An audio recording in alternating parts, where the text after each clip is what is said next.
Jami-Lee Ross. Mr Speaker, thank you for this opportunity to speak on this Budget 2011. Sir, when I was looking to join a political party about 8 or 9 years ago, I went home one night and assessed the Labor Party website versus the National Party website, assessed the policies of the National Party and the Labor Party, and I went away and ended up signing on the dotted line with the National Party. And as I sit here, Mr Speaker, through my first budget as a Member of Parliament, I can say I'm very, very pleased that I made the decision to join the New Zealand National Party and not the New Zealand Labor Party. Mr Speaker, this is a budget that's about building growth. This is a budget that's about getting this country back to surplus. It's a budget about building jobs for New Zealanders and seeing a build-up of national savings. Mr Speaker, the last speaker on the Labor side of the House was my good friend Sua Williams-Seo, who I served on the Manukau City Council with several years ago, for about 4 years of our political lives. And I have to say, back when I knew Sua on the Manukau City Council, he was a very sensible politician. He believed in controlling government expenditure. He believed in keeping costs to the ratepayer at that time to a minimum, and now when we talk about this budget, to a taxpayer. And he believed in sensible policies. I have to say, having heard him speak for the first time whilst I've been in the House, I've been bitterly disappointed with what I've heard from Sua Williams-Seo and Labor colleagues throughout this budget debate. Mr Speaker, this government is about controlling costs, it's about building growth, and unlike the other side, we don't believe in lolly scrambles, we don't believe in buying votes with public money. If we were to see that party over there deliver a budget, of course all David Cunliffe has at the moment is a spreadsheet, but if they were to actually take the time to put a budget together, we'd see a budget which was only about buying votes. We'd see a budget that was about hurting businesses in the country. We'd see a budget which wasn't about creating jobs. It'd be about hurting the very people that do create jobs in this country. And so, Mr Speaker, I'm pleased to be speaking in support of this budget led by the Honourable Bill English and delivered several weeks ago. Sir, when I found out that I'd be speaking after the Honourable Roger Douglas, I thought to myself, goodness, what am I going to say? But as I was sitting there thinking about the Honourable Roger Douglas's time as a former finance minister, I thought to myself, what would he be most disappointed about? What would he be most disappointed about as a former minister in the fourth Labor government? Well, I tell you, Mr Speaker, what the Honourable Roger Douglas would be most disappointed about would be the performance of the Honourable Phil Goff and his now economic views that he is leading the Labor Party with. You see, Mr Speaker, the Honourable Phil Goff of the 1980s believed in reducing tax. The Honourable Phil Goff of 2011 believes in hurting New Zealanders by increasing taxes further, making it more difficult for New Zealanders to live. Sir, the Honourable Phil Goff of the 1980s, that the Honourable Roger Douglas would remember, believed in GST and believed in the need to reduce income taxes and move towards GST, something that this government did very recently. The Phil Goff of 2011 now believes that GST can be reduced. He doesn't tell us how he's going to pay for it, but that's what he's out there campaigning around the country with.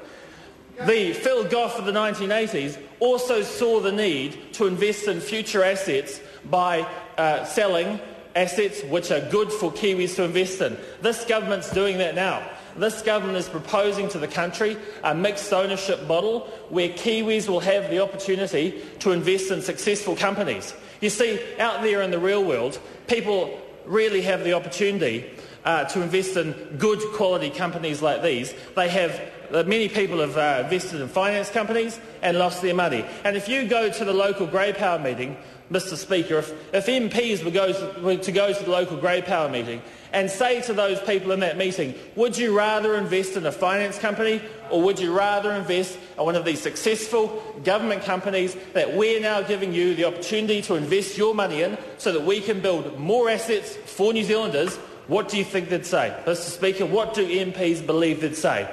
Well, Mr Speaker, I've spoken to many of those people out there.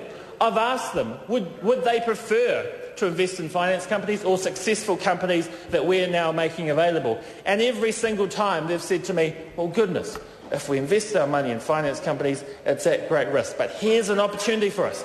Here's an opportunity for us that this government is putting to the people, an opportunity to release more money for capital growth, for capital investment in the country, and it gives people the opportunity to invest in these quality companies. And, Mr Speaker, the other point that I'd like to mention about the Honourable Phil Goff of the 1980s was he actually believed in reducing compliance costs for businesses around the country. This government believes in reducing compliance costs for businesses, but Phil Goff of 2011 is out there campaigning on making it more difficult for businesses to survive under a future Labor government, if that was ever to happen. And, sir, I believe this budget is a good quality budget. I'm proud to support it.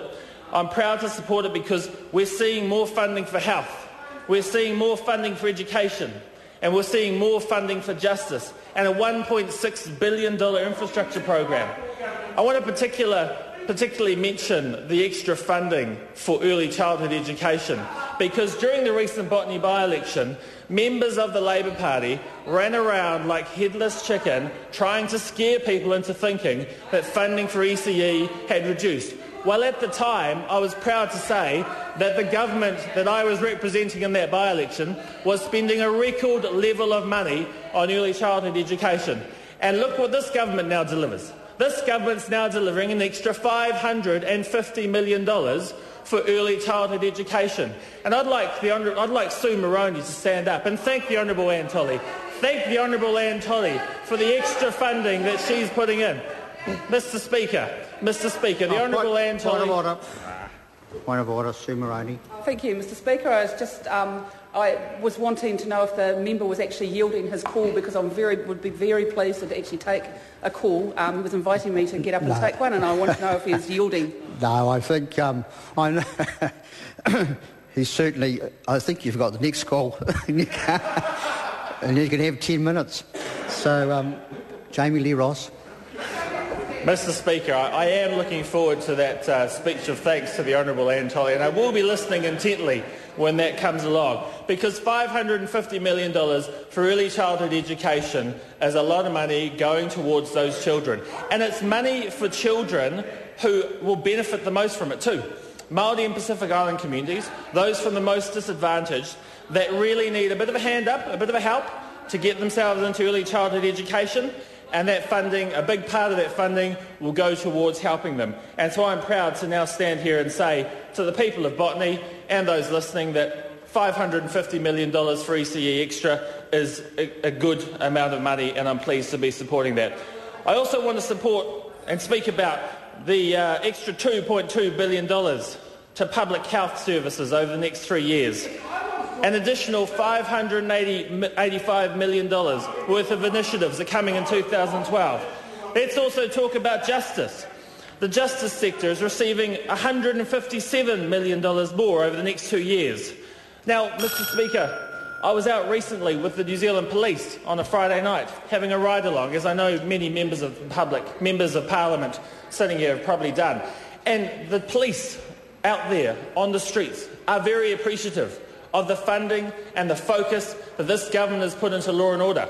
The public out there are very pleased about the focus and the funding that this government has put on law and order, and the 300 extra police officers that this government has delivered for counties Manukau and 600 around the country. And this budget goes a step further by increasing the funding in the justice sector, increasing the funding in an area which New Zealanders are very concerned about and hold dear to their heart, that we continue to fund justice to a suitable level. And so, Mr Speaker, this budget, which increases funding for health, education and justice, which helps to build growth around the country, which helps to get this country back to surplus, I'm very pleased to support, and I'm looking forward to the speech of thanks from the member, Sue Moroney. Sue Moroney. Mr Speaker.